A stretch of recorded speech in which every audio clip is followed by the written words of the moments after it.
राहुल, आशूला बघितलंस? अरे काय चाललंय काय तुमचं? मगाशी ती तुला शोधत होती, आता तू तिला शोधतोय. या साईडला गेली कुठेतरी. आणि हो, I think she was crying. What?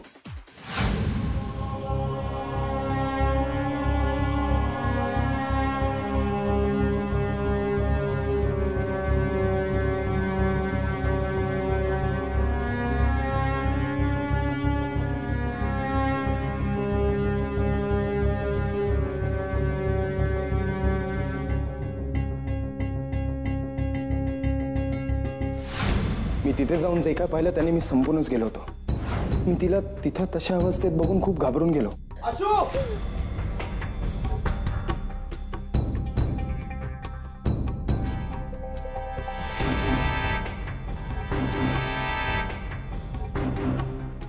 मी तिला खूप हाक मारली. म्हणलं, आशू मागे ये, आपण व्यवस्थित बसून बोलूया. तिच्या डोळ्यात पाणी होतं. कदाचित तिने मला आणि सोन्याला एकत्र बघितलं.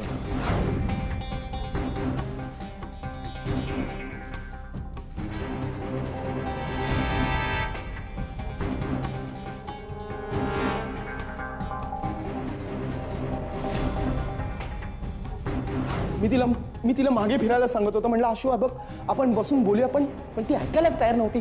एका पॉइंटला मी पण भडकलो. म्हणलं, जस्ट गो टू हेल, जा मग मार.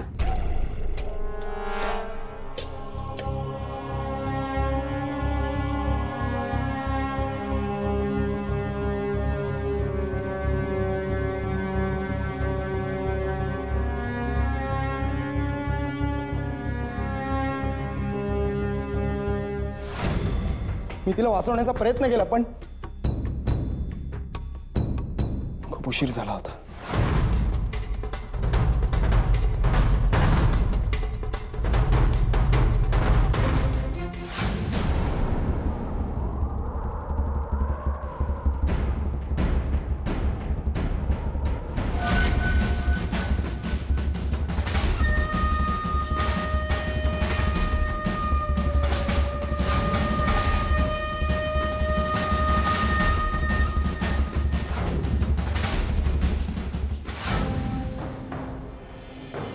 अच्छा, पण तुला माहितीये जय, शमिका इथे तुझ्याशी लग्न करायला आली नव्हती.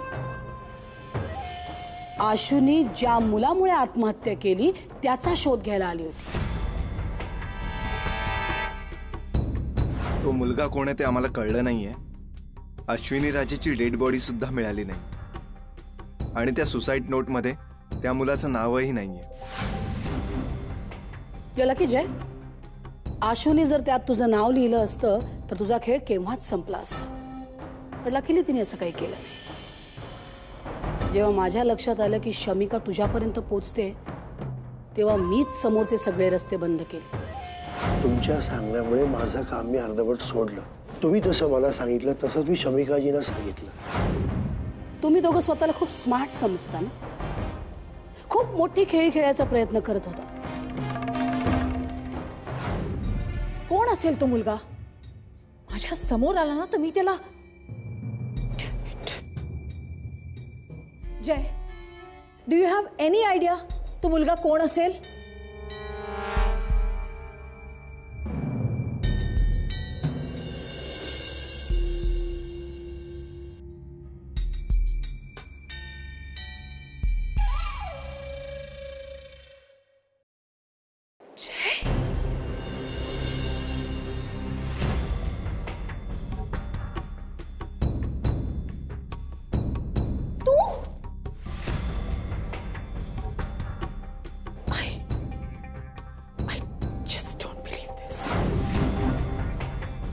Sandy, I am so sorry.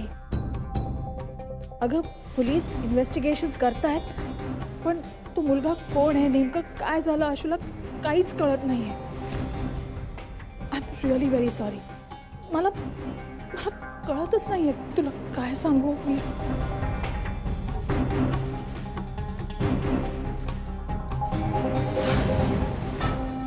नशीब आशूने शमिकाला पाठवलेले फोटोज आणि ते पत्र मला मिळाले. डिअर शमी, मी खूप खुश आहे, कारण मी प्रेमात पडले आणि माझं हे सिक्रेट तुझ्याशी शेअर करते. हेच तुझं बर्थडे सरप्राईज आहे. माझं ज्याच्यावर प्रेम आहे त्याचं नाव आहे जय. जय प्रभू. तुला नीना आंटी माहिती आहे ना? डॅड आणि मॉमची फ्रेंड आणि बिझनेस पार्टनर. इंडियात राहतात त्या. त्यांच्याकडेच राहते मी सध्या. जय त्यांचाच मुलगा आहे. हो, आय एम इन लव. आणि हा माझ्या आयुष्यातला सगळ्यात सुंदर काळ आहे. You don't believe? मग आमचे एकत्र काढलेले फोटोज बघ.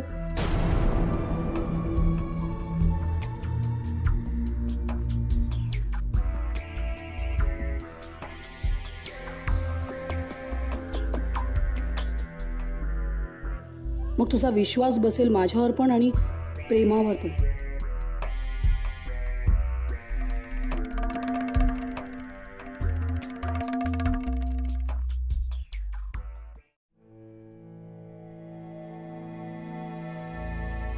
मामा,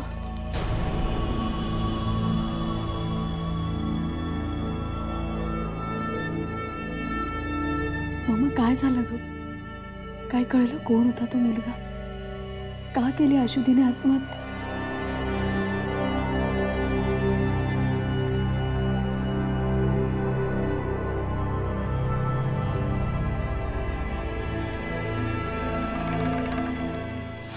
मी माझ्या बाजूने तपासायला सुरुवात केली आणि पावलं पावली या तपासात माझ्या लक्षात आलं की समोर एकच नाव येतंय, जय. जय प्रभू.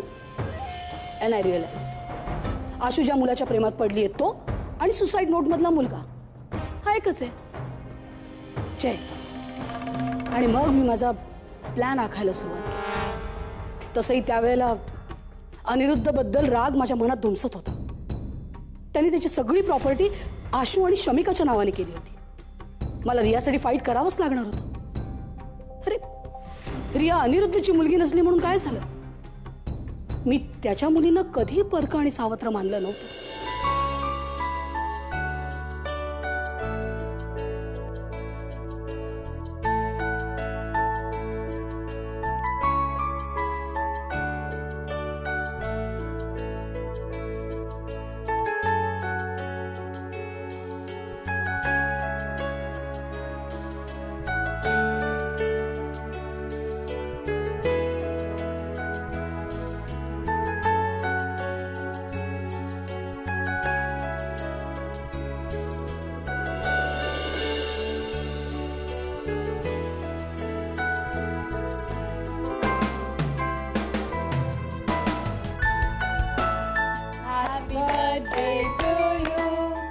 Happy birthday to you. Happy birthday, dear Ria. Happy birthday to you.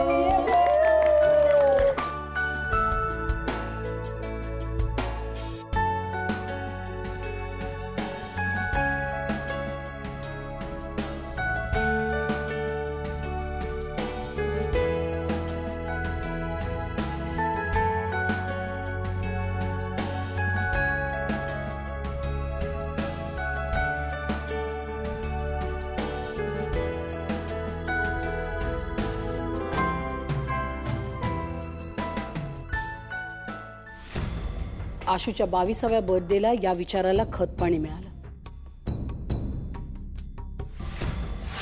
आज अश्विनी 22 वर्षाची झाली. आता राजनची अर्धी प्रॉपर्टी तिच्या नावावरती आहे आणि अर्धी शमिकाच्या नावावरती आहे. त्या दिवशी मी ठरवलं मला माझ्या सख्ख्या मुलीच्या हक्कासाठी स्वतःच काहीतरी करावं लागणार होतं.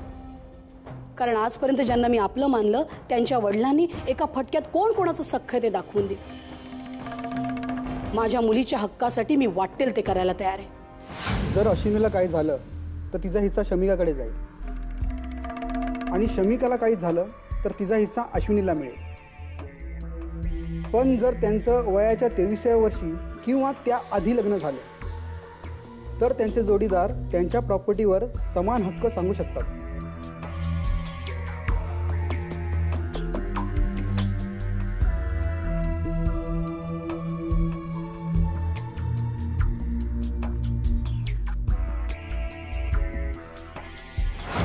अच्छा, सो तुला असं म्हणायचं की तू खूप बिचारी आहेस. खरं तर तू खूप चांगली आहेस. हे सगळं जे काय तू करतेस ते फक्त तुझ्या मुलीसाठी. प्लीज, तू स्वतःच्या मेलेल्या मुलीचा सुद्धा वापर केलायस. पण तिचा खून कोणी केला? तूच ना. एक्सक्यूज मी तिला मारलेलं नाहीये. ती स्वतःच्या मूर्खपणामुळे मेली आहे. पण तूच निमित्त होतास. तू तसा वागला नसतास तर आज आशू जिवंत असती. सँडी, तुला काय हवंय? जी माणसं आता जिवंत आहेत त्यांनी मरावं असं वाटतंय का तुला? And what are you thinking? शमिकाचं लग्न तुला अभिजितशी करायचंय? Of course not. शमिका अभिजितशी लग्न करणार नाही. प्लॅन ऑलरेडी माझ्या डोक्यात आहे. तुम्हाला लवकरच कळेल.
मला माहिती आहे तू का हसतोयस ते. मलाही माहिती आहे तू का हसतेस. बस थोडेच दिवस, मग आपण सुद्धा असे मंदिराच्या पायऱ्या उतरत असू. तू आत्ताच त्यापेक्षा अजून सुंदर दिसत असशील. पिवळी साडी नेसून, केसात छान गजरा माळून.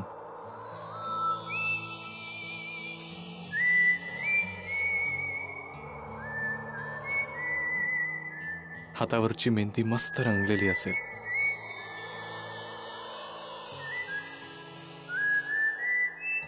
आणि गळ्यात माझ्या नावाचं एक छोटंसं मंगळसूत्र. तुला माहितीये, आता त्या मुलामध्ये मी तुला पाहिलं आणि त्या मुलीमध्ये स्वतःला. फरक फक्त एवढाच आहे, त्यांचं लग्न झालंय आणि आपलं नाही झालंय. बाकी काय फरक आहे सांग ना. त्यांनी आपलं आयुष्य नव्याने सुरू केलंय, नवीन स्वप्न पाहिली, नवीन इच्छा मनात धरल्या असतील. आणि आपल्यासारखंच या सगळ्याला प्रेमाच्या सुंदर धाग्याने एकत्र गुंफलं असेल, नाही का? पण आपण सगळ्यांपेक्षा छान आहोत, बेस्ट आहोत. अरे आपल्या जगात आपणच बेस्ट आहोत. कारण आपलं जग एकमेकांपाशी सुरू होतं आणि एकमेकापाशीच संपतं. हो ना?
शमिकाला जर आता प्रेशराईज केलं तर ती घर सोडून जाऊ शकते. सो आय वॉज थिंकिंग, आपण कशाला विलन बनायचं. लोकांनी ऑलरेडीच ठरवलं आपण विलन आहोत म्हणून. मग काय फरक पडतो? फरक पडतो जय, फरक पडतो. जेव्हा ही विलन असण्याची रिस्पॉन्सिबिलिटी घ्यायला दुसरी लोक आहेत, आपण कशाला विलन व्हायचं, नाही का? सँडी, तुला नेमकं काय म्हणायचंय? Please be clear.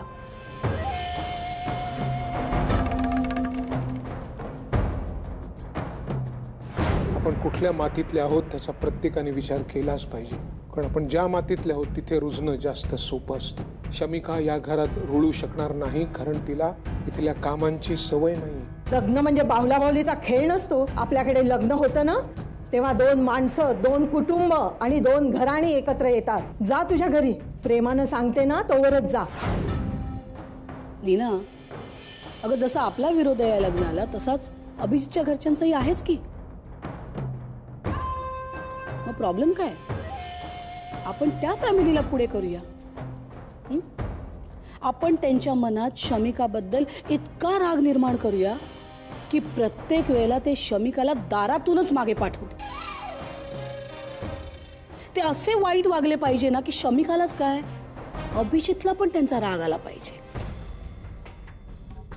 आता आपलं काम आहे त्यांच्या मनात शमिकाबद्दल राग निर्माण होण्यासाठी प्रत्येक वेळेला काही ना काहीतरी घडवायचं. ब्रिलियंट. म्हणजे दादा आणि आईचे व्ह्यूज, त्यांची मतं, त्यांची तत्व, या सगळ्यात शमिका कधीच फिट होणार नाही. आणि अभिजित, तो नेहमी त्याच्या घरच्यांचंच ऐकेल. ग्रेट. हा खेळ नव्याने सुरू करू आणि नव्याने हरू.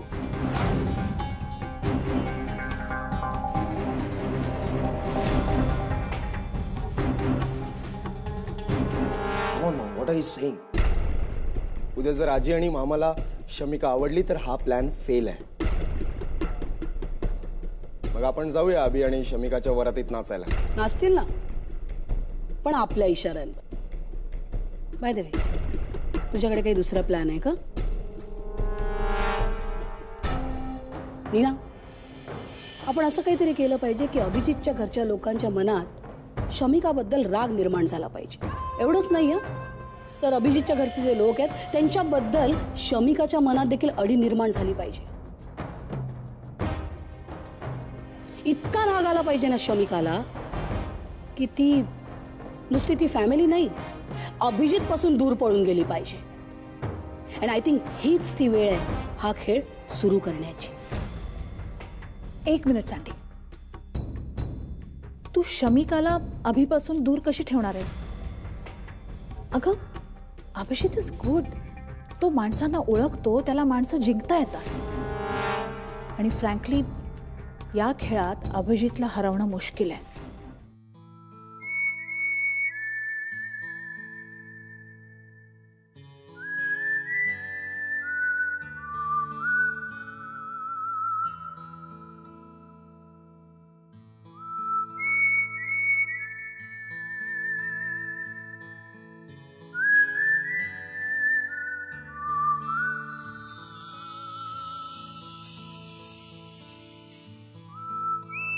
अभि, मी म्हातारी झाल्यावर पण तू एवढंच प्रेम करशील ना माझ्यावर? छे, अजिबात नाही. काय? हा म्हणजे काय विचारतेस काय, कळतंय का तुला?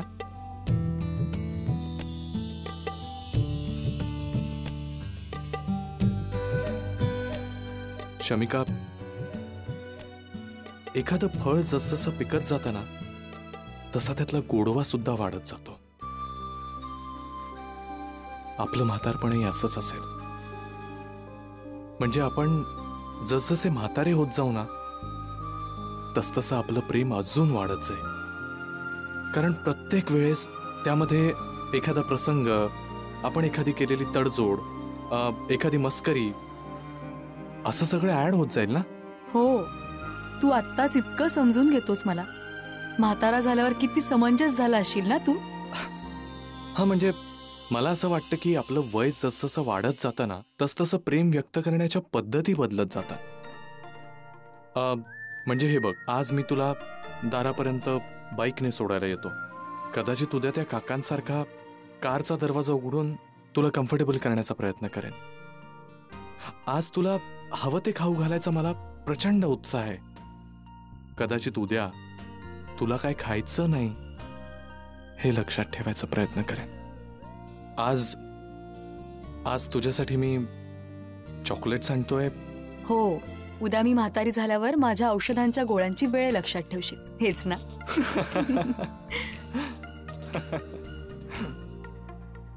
सगळं बदलेल अभि, पण आपल्याला एकमेकांविषयी जे वाटतं ना ते कधीच नाही बदलणार. नक्की.